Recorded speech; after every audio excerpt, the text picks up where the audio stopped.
Hello, my students and dear friends. We cannot imagine a paragraph without having a sentence sense on it. If we don't know what is the sentence, we cannot write a single paragraph, a single line also. So, in today's topic, we will discuss about what is sentence, how it came, and what kind of types of sentences are there according to structure. आज हम जानेंगे कि वाक्य क्या होता है, वाक्य के प्रकार उसके बनावट के हिसाब से कैसे होती है। जी हाँ, तो चलिए शुरू करते हैं मेरे इस चैनल में जिसका नाम है PKT सर।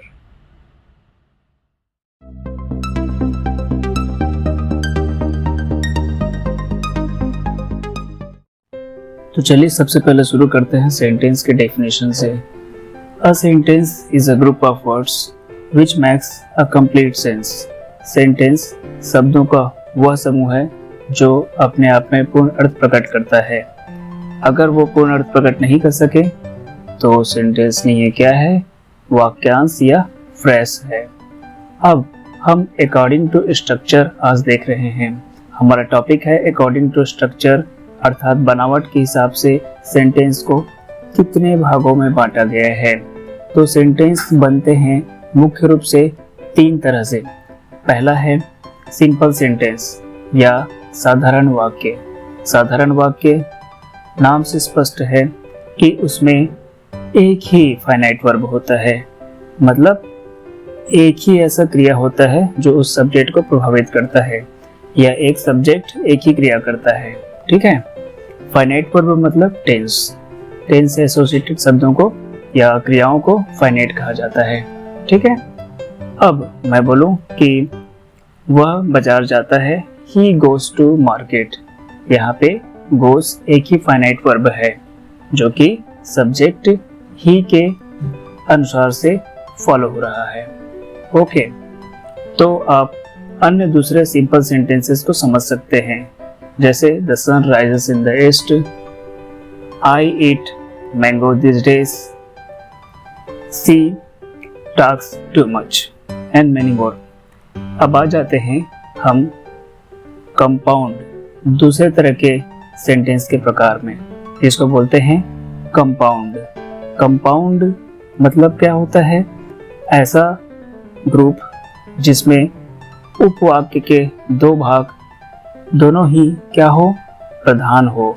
मतलब एक उपवाक्य का संबंध दूसरे उपवाक्य से जरूर रहेगा, लेकिन वो उसके ऊपर आश्रित नहीं रहेगा। ठीक है, अर्थात वह इंडिपेंडेंट नेचर का रहेगा। जी हाँ, तो कोऑर्डिनेट सेंटेंस में क्या होता है कि वहाँ पे वाक्य के दोनों हिस्से आपस में स्वतंत्र होते हैं। वे भले जुड़े होते हैं एक निश्चित कनेक्टर से, लेकिन पूरी तरह से डिपेंडेंट नहीं रहते हैं। जैसे कि my shirt is black and your shirt is white. मेरा शर्ट ब्लैक कलर का है और आपका जो शर्ट है वो वाइट कलर का है। यहाँ पे आप देख सकते हैं कि your shirt is white and my shirt is black, ऐसे भी इसको शिफ्ट किया जा सकता है। तो क्या इसमें से एक हिस्से को हटा दिया जाए तो दूसरा हिस्सा अपने आप में अधूरा लगता है? बिल्कुल नहीं। इसलिए हमको समझ जाना चाहिए कि जहाँ सेंटेंस के दो भाग एक दूसरे से जुड़े हुए हों किसी एक निश्चित कनेक्टर से, लेकिन एक हिस्से को निकाल देने से दूसरे हिस्से पे कोई प्रभाव नहीं पड़ता है, तो वहां पर क्या होता है, कंपाउंड सेंटेंस होता है। ठीक है। कंपाउंड सेंटेंस किससे जुड़े होते हैं, कोऑर्डिनेट कनेक्टर से जुड़े होते हैं। अब आ जाते हैं तीसरे और थर्ड टाइप में, और ये कह सकते हैं लास्ट टाइप में, वो है हमारा कॉम्प्लेक्स सेंटेंस। कॉम्प्लेक्स सेंटेंस में अंतर ये होता है कि इसमें जब वाक्य के दो हिस्से होते हैं तो पहला हिस्सा जो कि प्रधान उपवाक्य या प्रिंसिपल क्लॉज कहलाता है, वो दूसरे हिस्से का मुखिया होता है, अर्थात सेकेंड पार्ट उसके बिना कुछ नहीं होता है। मतलब यहाँ पे डिपेंडेंट वाली नेचर पाई जाती है। जैसे I like the man who likes his work. ठीक है, I like the man who likes his work, या ये कह सकते हैं this is the place where I born, ये वही जगह है जहाँ मैं पैदा हुआ।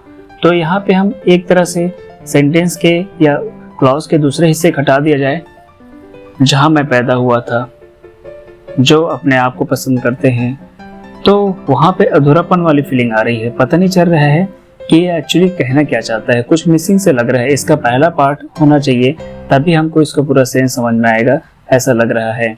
तो सीधी सी बात है, यहाँ पे इस टाइप के स्ट्रक्चर में क्या आ जाता है, वो कॉम्प्लेक्स सेंटेंस वाली फीलिंग आ जाती है। ठीक है, अब कंपाउंड सेंटेंस किससे जुड़ते हैं, कोऑर्डिनेटर से, और कॉम्प्लेक्स सेंटेंस किससे जुड़ते हैं, सबऑर्डिनेटर्स से। ठीक है, अर्थात कॉम्प्लेक्स सेंटेंस से बनने वाले उपवाक्यों को जो जोड़ता है उसको बोलते हैं सबऑर्डिनेटर्स।